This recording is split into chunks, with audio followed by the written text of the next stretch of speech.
Howdy, it's Hagner. So hey, I've had a few people ask me some questions about some of the stuff that I'm doing with long-range shooting. So I figured I'd just kind of sit down here for a second and go over some of the finer points and details. You may end up getting cameo appearances by Maddie. She's out here with me and fixated on her bowl as usual. Anyway, I've been fascinated with the art of long-range shooting, AT&T, if you will, reach out and touch someone, for as long as I can remember. I mean, for 40 years. I'm not going to tell you how old I am. Anyway, I was afforded the opportunity to pick up this rifle in September of last year. It's manufactured by Cadex, which is a Canadian company, and it is chambered in 375 Cheyenne Tactical, or 375 Chi-Tac for short. They developed that cartridge. It is actually a necked-out version of the 408 Chi-Tac, which is in turn a derivation of the 505 Gibbs. It is designed specifically for long-range engagements. It's a very, very fast cartridge. My projectiles travel at about 3,100 feet per second.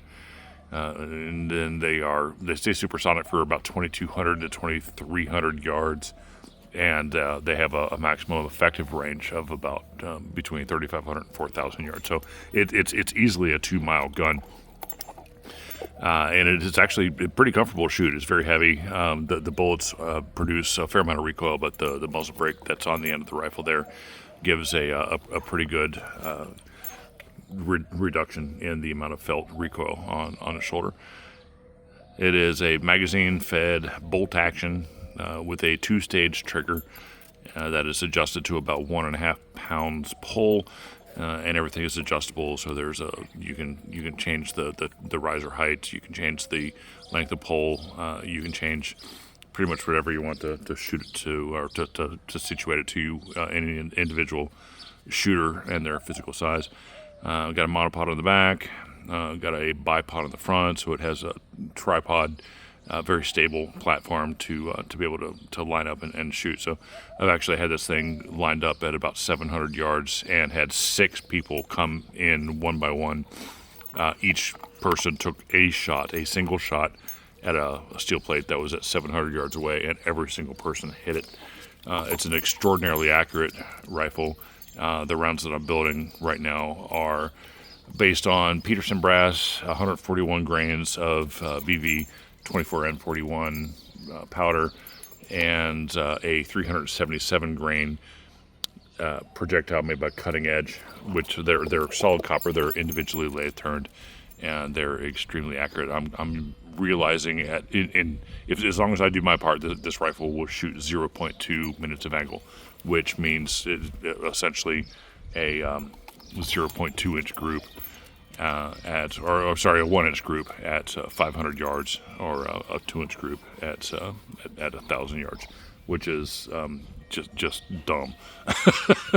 Anyway, on top there's a Night Force Attacker 7-35 by 56 illuminated Tremor 5 reticle. It's a extraordinarily beefy scope, probably overkill for my application, but they have a great veteran discount program. So again, the rifle presented itself to me as a great at a great discount, and so did the Night Force scope. So this thing it's so much fun to shoot.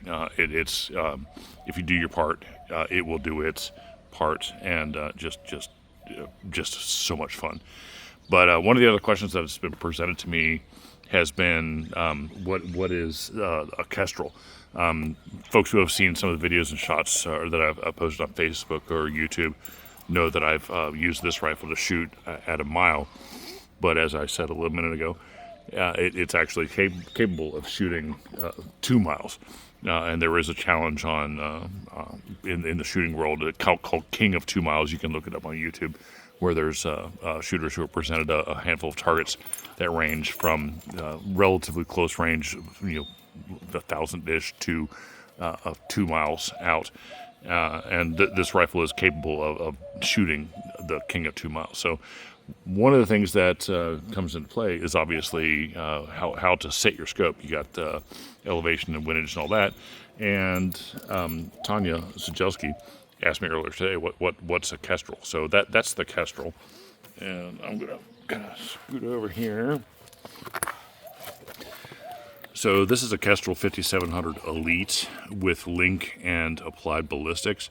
It is on a little tripod, and it has a weather vane, so it actually spins with the range, or with the wind rather.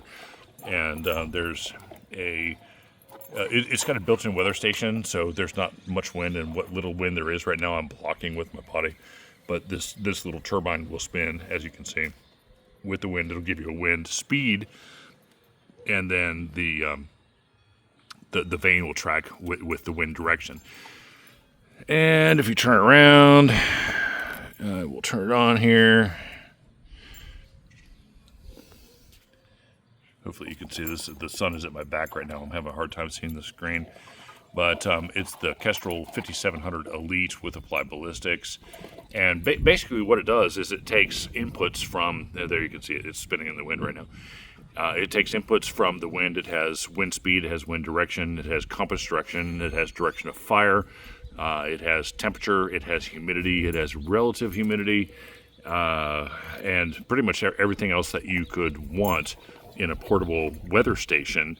And then it links to an application in my phone that will actually download, or it has built into it, ballistic applications for a number of different projectiles that have been tested by Applied Ballistics, which is a company that specializes in long-range accuracy solutions.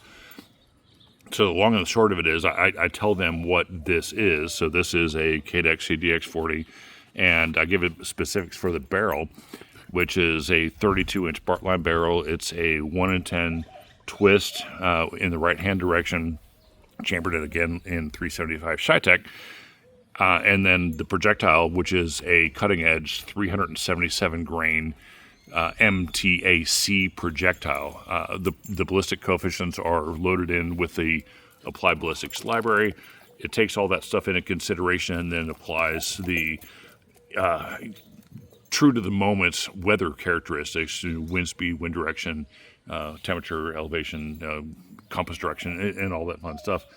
And it actually tells you what to set the elevation and windage knobs to on the scope, which are these guys right here.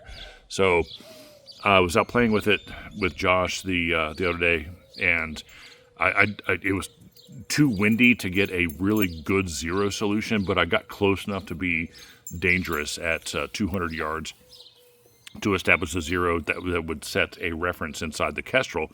And went ahead and did that, and then the wind blew the target over, and so I said, "I'll screw it. I'm going to go ahead and go and take some shots at the steel plate that we had set out at 700 yards." So the long and short of it is that I knew that I was a little bit low at 200 yards because I had the elevation turret on the Night Force dialed all the way down.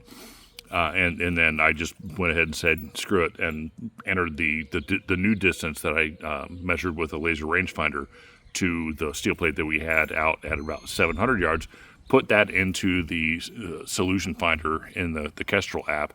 It told me to dial up 2.9 mils on my scope. So I did that, and I took a shot even in 9 mile an hour crosswind. I was close enough that I could easily see the splash where the bullet impacted. I knew that I had not been totally dead nuts on the 200-yard target, but the long and short of it, again, is I was on steel at 700 yards with the information that was given to me by the Kestrel in 2 shots. And then dialed a little bit closer, and the video that I posted yesterday showed that I hit a half-gallon or 64-ounce organic juice bottle. I popped that at 700 yards. So this device here will end up giving me a really, really good tool to be able to dial in for extremely long distances. I have hit 1,000 yards and then 1,760 yards with the rifle as it sits right now. But my goal is to hit 2 miles, which is 3,200 meters. And that is a heck of a long way out there. But the Kestrel will help me dial in and be able to make that dream a reality. So we do have a safe place to shoot 2 miles. It's on private property. That's about 15 miles west of Maricopa here, where we live. And so once I get this thing dialed a little bit more, I will try to go ahead and reach out there. I'm going to do it incrementally. But the next step, there's a steel plate that's set out there at 2,600 yards. This is about 1.6 miles. And then we'll eventually get to the point where we can hopefully hit 2 miles. So there's Maddie. So anyway, as we continue down this path of exploration of long-range accuracy, I'll definitely keep you posted. But it's a whole lot of fun. It's gratifying. And hearing a bullet hit a piece of steel and come back to you, and so you can actually judge the distance of the shot and listen to it is great. Honestly, at a mile, you can't even hear the shot, but with the camera set up, you can see the plate and see the impact and all that. It's just it's unfathomable almost to be able to set up and line up and take a shot and unlike spraying and praying, if you will, be able to have a good feel that you're actually going to be able to make an impact at a distance of that magnitude.